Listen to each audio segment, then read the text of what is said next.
Alors, les îles que je connais le mieux, ce sont les îles du Donegal en Irlande, puisque j'y ai atterri en quelque sorte en bateau il y a 20 ans, lors d'une expédition d'archéologie maritime. Voilà, et par accident, j'ai atterri sur cette première île de Tory Island dans le Donegal. Et j'ai, voilà, depuis 20 ans, fait des films autour de ces quelques îlots, donc Tory Island, Inishbofin et Aranmore.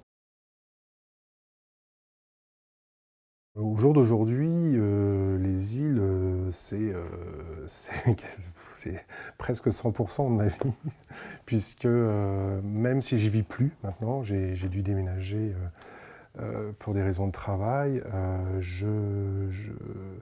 voilà, je continue à produire des films et à faire des films sur les îles. Je continue à aider les insulaires au mieux que je peux, parce que au-delà de mes films, je me sens, je ne sais pas pourquoi, mais j'ai cette envie de les soutenir et de les aider à s'en sortir parce qu'ils n'ont pas une vie facile. Louis était sur le début de l'organisation de cet événement et en fait, je pense qu'il avait une envie aussi de donner une place au film en général. Et donc, vu qu'en fait, on est en lien depuis une quinzaine d'années maintenant, puisqu'en fait, Louis a participé à un de mes premiers films. Alors j'ai, bah, pour la première fois en tant que cinéaste, prendre du recul par rapport à ce que j'avais fait ces 20 dernières années et donc analyser un petit peu tout ce que j'avais pu faire depuis 20 ans à travers 4 films. J'avais donc choisi 4 films que j'avais produits et réalisés depuis 20 ans.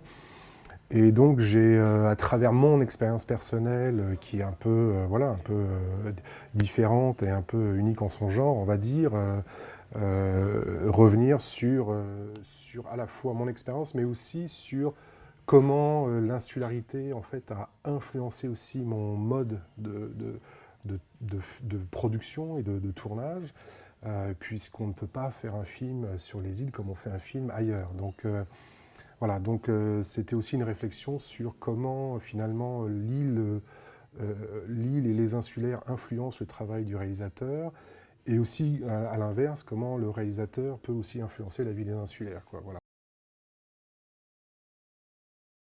Les jeunes reviennent du fait de la crise en Irlande en 2008. En fait, suite à la crise en 2008, les jeunes sont revenus sur les îles parce que voilà, c'était trop cher ailleurs, qu'ils ne trouvaient pas d'emploi ailleurs. Donc du coup, ils sont revenus et ils ont créé des familles sur les îles.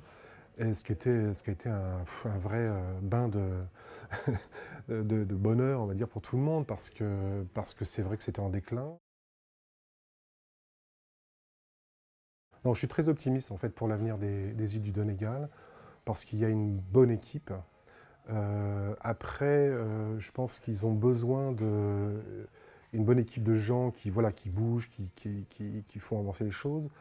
Maintenant, je pense qu'il faut garder la pression sur les politiciens locaux, régionaux, nationaux, pour ne jamais les oublier, parce qu'on les oublie très vite.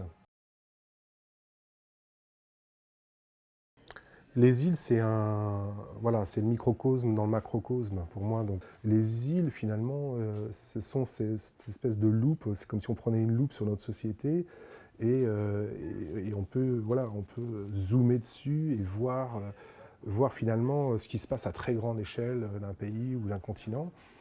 Et finalement, du fait que les insulaires et les gens qui travaillent autour de l'insularité euh, arrivent à- à attirer cette attention et toute cette effervescence autour de ce qui s'y passe, du coup, je pense que, enfin, j'en sais rien si ça se fait, mais il faut espérer que finalement les gens du continent ou les autorités finalement utilisent l'expérience insulaire pour peut-être prendre d'autres décisions aussi sur les autres territoires,